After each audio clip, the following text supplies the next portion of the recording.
देखिए, मधुबन विधानसभा क्षेत्र मेरे लिए परिवार की तरह है और 20 वर्ष होने को है। मैंने अपनी राजनीतिक यात्रा 2004 से शुरू की थी। 5 का चुनाव लड़ा था फरवरी का, और जनता ने बड़ा आशीर्वाद दिया। पहले ही चुनाव में मुझे विजयश्री दिलवाई।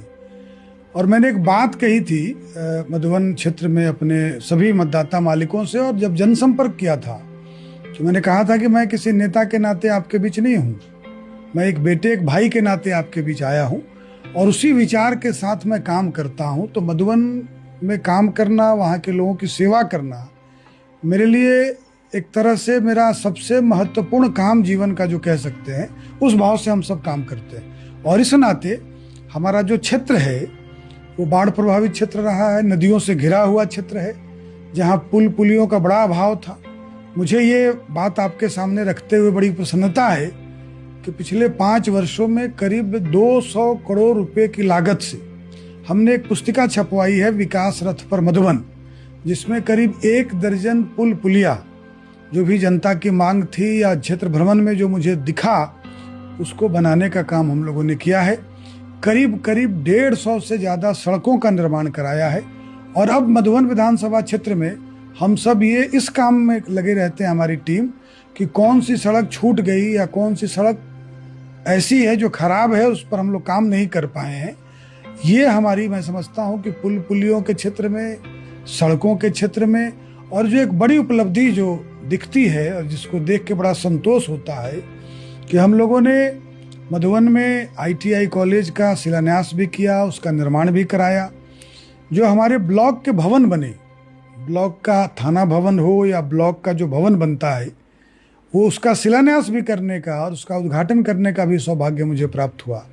इस नाते मैं अपने आप को बड़ा सौभाग्यशाली समझता हूँ कि हम लोगों ने एक चुनाव के पहले जब भी हम जाते हैं तो अपना एक संकल्प लेकर जाते हैं कि हम आने वाले समय में क्या क्या काम करेंगे।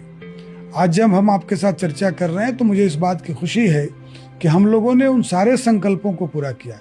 और हम लोगों ने जो नए संकल्प लिए थे, सरकार ने भी उस पर अपनी सहमति जताई है। और आने वाले समय में हम लोग हर प्रखंड में, हमारे यहाँ 3 प्रखंड है, तो मधुबन में डिग्री कॉलेज है लेकिन पकड़ीदयाल और फेनहारा में नहीं।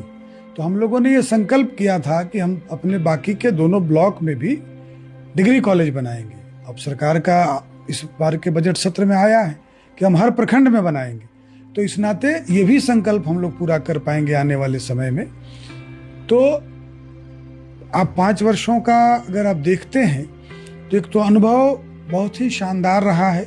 लोगों को, मैं मधुबन के मतदाता मालिकों को बहुत धन्यवाद और बधाई देना चाहता हूं कि उनका पूरा सहयोग और समर्थन मिला है। और जिस नाते हम लोग सड़कों के क्षेत्र में, पुल पुलियों के क्षेत्र में, एक बड़ा अस्पताल और एक स्वास्थ्य उपकेंद्र, जो छोटा सा स्वास्थ्य उपकेंद्र हुआ करता था फेनहारा में, उसको हम लोगों ने 8 करोड़ की लागत से CHC अस्पताल बनाने का काम किया है, जिसका उद्घाटन भी थोड़े दिनों में हो जाएगा। और फेनहारा की जो सड़क थी, 11 किलोमीटर सड़क, पहले बहुत खराब स्थिति में थी, वो पथ निर्माण विभाग की सड़क थी, लेकिन उस सड़क को हम लोगों ने 26 करोड़ की लागत से न केवल उसका बढ़िया निर्माण कराया बल्कि उसका चौड़ीकरण भी कराया। और मुझे सड़कों के मामले में कहते हुए बड़ी खुशी है कि हमारे पूरे उत्तर बिहार में अगर 10% सबसे बढ़िया सड़क वाली विधानसभा है तो उसमें मधुबन विधानसभा जरूर है। इस बात का हमें गर्व भी है और इस बात का संतोष भी है।